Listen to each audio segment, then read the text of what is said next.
भारत माता की जय बीजेपी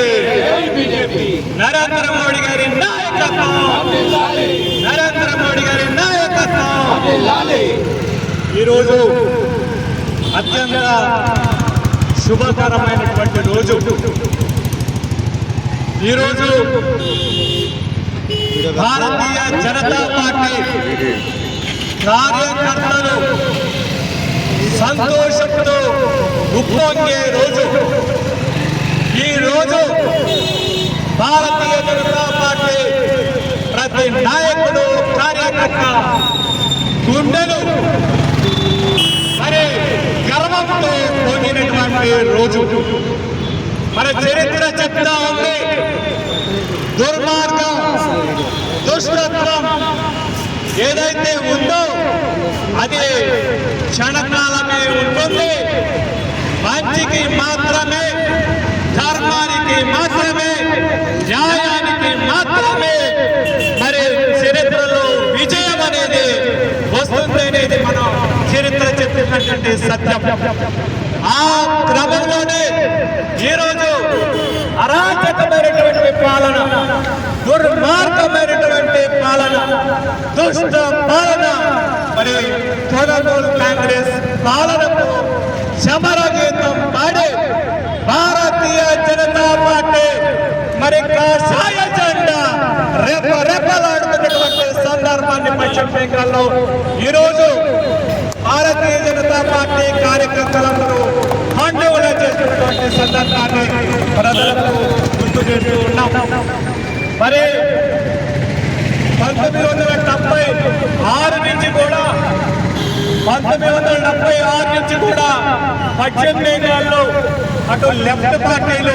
ఇటు 3 సార్లు మమతా బెనర్జీ ప్రభుత్వము మరి ఇష్టాను రాజ్యంగా పశ్చిమ బెంగాల్ని అటు బార్డర్లో ఉన్నటువంటి మరి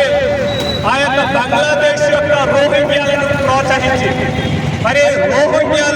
రోహింగ్యాలకు ఇష్టానుసారంగా మరి వారికి ఆధార్ కార్డులను శాశ్వత నివాస పత్రాలను వారికి అందించి రేషన్ కార్డులను అందించి మరి వాటర్ కార్డులను అందించి అక్రమంగా గత ఎన్నో దశాబ్దాలుగా గెలుపొందుతూ వస్తున్నటువంటి పార్టీలు ఈరోజు ఎస్ఐఆర్ ఏదైతే ఉందో ఆ ఎస్ఐఆర్ తో మరి వారికి అడ్డుకట్ట వేసి నిజమైనటువంటి భారతీయులు నిజమైనటువంటి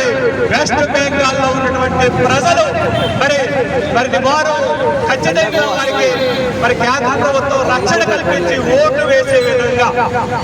వారు స్వచ్ఛందంగా వచ్చి ఓటు వేసే విధంగా మరి భారతీయ జనతా పార్టీ కేంద్ర ప్రభుత్వం అవకాశం కల్పిస్తే ఈ రోజు పశ్చిమ బెంగాల్లో భారతీయ జనతా పార్టీ గెలిచింది ఒక్కసారి గమనిస్తే మరి కమల వికాసం 21 రాష్ట్రాలు మరి ఇప్పుడు పశ్చిమ బెంగాల్ అస్సాం అలాగే పుదుచ్చేరిలో మరి రాష్ట్ర ప్రభుత్వాలను ఏర్పాటు చేసుకుంటూ తమిళనాడులో కూటమి ప్రభుత్వం మరి భారతీయ జనతా పార్టీ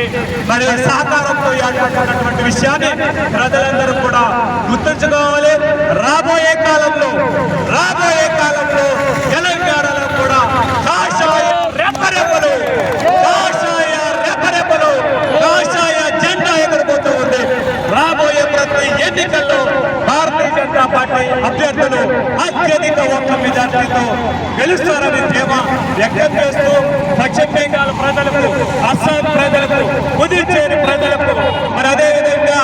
భారతీయ జనతా పార్టీ అభ్యర్థులకు ఓటు వేసినటువంటి కేరళ తమిళనాడు ప్రజలకు హృదయపూర్వకమైనటువంటి నమస్కారాలు శిరస్సు వచ్చి తెలియజేస్తూ వారికి ధన్యవాదాలు తెలియజేస్తూ ఈ కార్యక్రమానికి వచ్చినటువంటి ప్రతి ఒక్కరికి హృదయపూర్వక ధన్యవాదాలు తెలియజేస్తూ సెలవు ఇస్తున్నాను.